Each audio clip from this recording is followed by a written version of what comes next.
É isso aí, Felipe, bom dia, seja bem-vindo aqui ao Jornal Rádio Universidade. Olha, o noticiário está repleto aí na área de política, né? A gente já começa dando esse bom dia e já puxando, não é isso, Felipe? Olha, Escolha de Braide, palanque de Bolsonaro e Caiado, e onde ficam os eleitores de Lula? Bom dia. olha, esse é um dos temas, né? Aqui, se a gente tivesse tempo, a gente passaria mais ou menos uma hora fazendo uma ampla análise política, mas isso é importante, Em porque breve, isso em breve. mostra Em a, breve, quem movi, sabe quando venha. Em a breve a gente pode movimentação. ir, né? Nesse ano de Olha, quem política. sabe, né? É Mas deixa verdade. eu, deixa eu aqui dar bom dia pro Borges, para a Mayra e para os ouvintes, né, da nossa Rádio Universidade. Bom dia a todos. Bom dia. Olha, até agora a gente ainda não tem a dimensão, né, do efeito bombástico da escolha da vice. O que nós temos é muitas, mas muitas pessoas enviando mensagens da região de Tocantina e da região do Sul, dizendo que ainda estão conhecendo, que nunca ouviram falar, ou que eles não foram ouvidos, né? Então, assim, a gente sabe que todos os segmentos, né, ela foi indicada pelo Sindi Rural, foi indicada pela Associação Comercial. Dentro do próprio Sindi Rural e da Associação Comercial, existem setores, né? Ou seja, há concorrência entre eles. Então, a gente pode entender que um setor da associação comercial, né, que não representa no todo, indicou a vice do Braide. O que a gente não consegue ainda entender e responder é o seguinte: o Laésio tem muito voto lá naquela região, né? Como também o Braide também começa a trabalhar para ter. E o Orleans também já faz um trabalho muito longo lá, né? Só que, assim, vamos entender, o Braide é com o Caiado, com uma tendência ao bolsonarismo. O Laésio é com o ex-governador de Minas Gerais, o Zema, e também com o Flávio Bolsonaro. E aí? Onde é que fica o Lula, que é a grande maioria dos eleitores? O Braide não está preocupado com isso? É uma grande pergunta para ser respondida durante longo tempo, né? Até agora, quem assume a campanha do Lula no Maranhão é o Felipe Camarão e o Orleans Brandão. É verdade, Felipe, até porque, né, nas conversas, a gente conversa, claro, né, sobre política, está falando o tempo todo, né, e pessoas, né, bolsonaristas, há uns dias atrás, até alguns dias atrás, né, quando se falava que existia a possibilidade de Braide ter apoio desse grupo que é mais identificado, né, com o PSB, o PCdoB, enfim, o pessoal da esquerda, diziam automaticamente, então não voto mais em Braide, né? Que ele tem um backup, digamos aí, de bolsonaristas votando nele, né? E agora parece que está livre, pelo menos dessa parte, porque a indicação é que eles vão mesmo atrás dessa possibilidade de Felipe Camarão, através, enfim, por meio do PT, claro, né? Vindo majoritariamente com apoio para Lula, né? Inclusive nós temos o spoiler, né, que veio uma determinação do próprio presidente Lula a pedido do presidente, o ex-presidente José Sarney e da deputada federal Rosiana Sarney, para que, por enquanto, né, não houvesse mais nenhuma tratativa pública. Não estou dizendo os bastidores nunca param, né? No sentido de que não houvesse mais nenhuma tratativa de acordos para a chapa majoritária do pré-candidato Eduardo Braide. O importante é que se movimentou as peças, né? É importante que os eleitores começam a se interessar pelo processo eleitoral. Mas ainda é longo. Lembrem que nós vamos ter uma Copa bem na frente, nós vamos ter o São João, né? Nós vamos ter as férias de julho, ainda tem muita coisa para a gente conseguir chegar a um consenso. Ainda vem todo o calendário eleitoral com convenções, entendeu? Quem sai, quem entra, quem compõe, né? E essa coisa de dizer assim, já está fechada a chapa majoritária? Não, está fechado por hoje. Por hoje. Lembre sempre dessa palavra, né? Quantas e quantas vezes nós já vimos candidatos serem mudados na antevéspera da eleição? Ou por morte, ou porque realmente eles entenderam que iam perder a eleição e mudaram. Mas perderam do mesmo jeito, né? Mas olha, vamos aqui os outros assuntos, que é muito interessante, né? O ministro Gilmar Mendes enviou à PGR o processo do Roberto Rocha, que, você lembra, o ministro Flávio Dino se sentiu ofendido e processou o então senador da República por uma fala dele, lembrando que Flávio Dino, na época, era governador do Maranhão, e o Roberto acusou o governador do Maranhão de utilizar o Ministério Público Estadual, né, para ações de defesa e de ataque a seus adversários. Esse processo não vingou no primeiro momento, né, e o Flávio Dino agora, perto da eleição, né, no sentido de retirar o Roberto Rocha da eleição.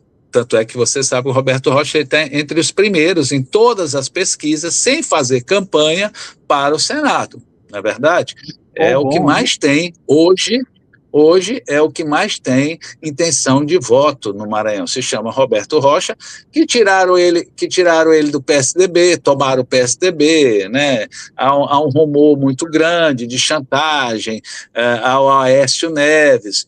E hoje ele está no partido do Laésio, no Novo, né? Porque ele disse que lá, pelo menos, eles não aceitam, né, esse tipo de ação. Vamos ver o que vai acontecer. Mas o importante é entender dois fatores. O primeiro, qual vai ser o comportamento da Procuradoria-Geral da República. E segundo, o Senado da República não defende um senador que fez um discurso do palanque, né, do Senado Federal. É muito estranho, né? Então, assim, nós precisamos entender os homens e seus comportamentos, Laís. Olha, deixa eu lembrar uma coisa. O Flávio Dino continua esticando o processo do Tribunal de Contas do Estado, né? Foi contratado um escritório renomado em Brasília, né, porque é importante as pessoas saberem que existem os escritórios de advocacia especializado em Supremo Tribunal Federal ou STJ, né, para você ter uma ideia, o volume do peso que esses dois segmentos do Poder Judiciário.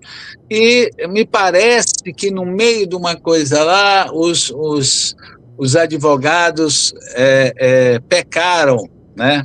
E Flávio Dino, indiscutivelmente, é um dos juristas mais preparados do Brasil, né? E que se atualiza diariamente, e pegou bem ali com a pincinha e puxou, tu tá entendendo? E mandou montou o processo, a verdade é essa. Não adianta a gente tentar explicar aqui, porque a gente não vai alcançar isso. Ou seja, alongou de novo, continuamos sem conselheiro, prejuízo na apuração das contas, né, públicas do Maranhão.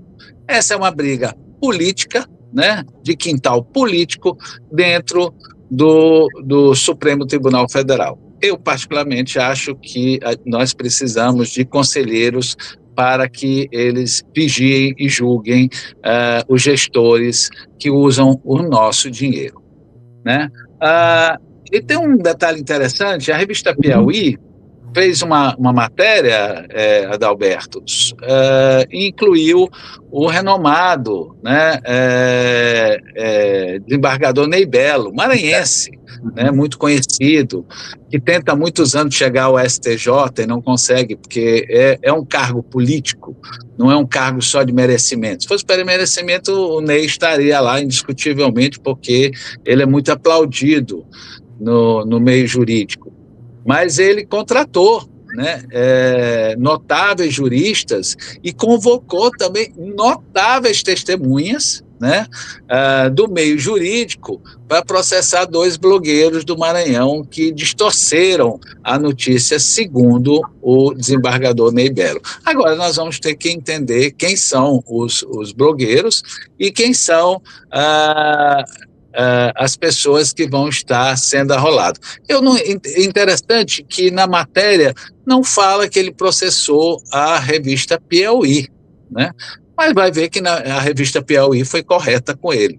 Não sei, mas vale ler a matéria na revista Piauí para entender. Para concluir os processos, você quer falar alguma coisa? Não, sim, era só para falar sobre essa questão, né? Não era pequeno comentário, né? A revista Piauí, né, que faz um grande trabalho jornalístico, né, de apuração, né, em termos de política, enfim, tem um trabalho notável, né, e realmente, né, é uma coisa para ficar pensando, né, essas questões também de blogueiros, né, e o nível, claro, né, de ética, né, também dessas questões. Mas, para finalizar, deputado suplente Ribeiro Neto assume solidariedade no Maranhão, né? Olha, para a surpresa de todos, esse rapaz está muito bem, né? Mesmo sendo suplente, ele encantou a direção nacional do Solidariedade, né? E hoje ele está em comissões importantes lá no Congresso Nacional. O Marreca abriu espaço para ele.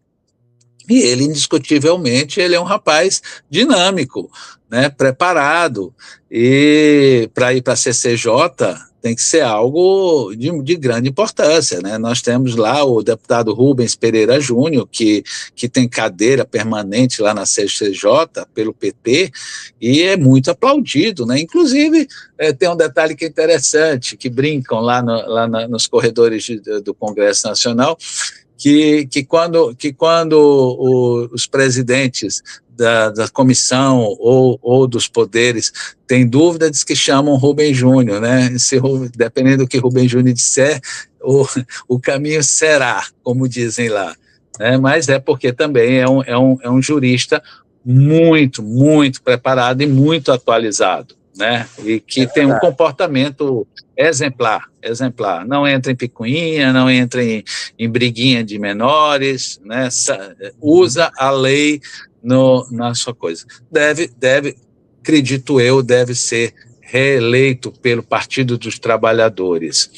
E lembrando, só para terminar, este processo que o nosso jornal O Imparcial deu um amplo destaque, né, porque é um processo que indignou, né, a população do Maranhão, os eleitores, né, a provada artimanha, né, indiscutivelmente nós precisamos rever não somente a questão dos vereadores que têm direito de exercer, né, que foram vitimados por essa artimanha, mas também nós precisamos rever, né, dentro da justiça eleitoral, esses prazos de julgamento, né? Nós precisamos uma ampla discussão, Adalberto, Mayra e Borges, do sentido de ser revisto, né, esse tempo de processos. Não há como, é uma coisa inacreditável como o Brasil permite ser esticado o novelo de lã, não é verdade? Mas olha, tem muita coisa acontecendo, né? No tempo que eu estou falando aqui com você, está entrando 500 coisas, né? As pessoas já estão acompanhando aqui os nossos comentários, nós agradecemos e estamos juntos fazendo a notícia ser considerada uma coisa essencial para a população, meu caro Adalberto Júnior. Essa é a análise, essa análise aqui de Felipe Clã está repercutindo, viu, Clã? Está repercutindo sim, tá? Obrigado. Nas redes sociais, a gente levando aqui, né? Esse recorte, claro, né? A gente aproveita, tá? Tá lá no nosso YouTube também, Felipe Clã também que tá à frente aí da coluna à parte, às segundas-feiras, no palpite, lá no jornal Rádio Universidade, né? Na TV na rádio do jornal do Imparcial. Do Imparcial, lá no Imparcial também, lá no YouTube, né? Tá fazendo, claro, faz sucesso, né? Onde ele tá com comentário e tá gerando repercussão, com certeza. Felipe, espero você amanhã com mais análise aqui no Jornal Rádio Universidade. Com o maior prazer. O Clã, de novo aqui na Universidade. 7h50 agora, Mara Nogueira. Jornal Rádio Universidade.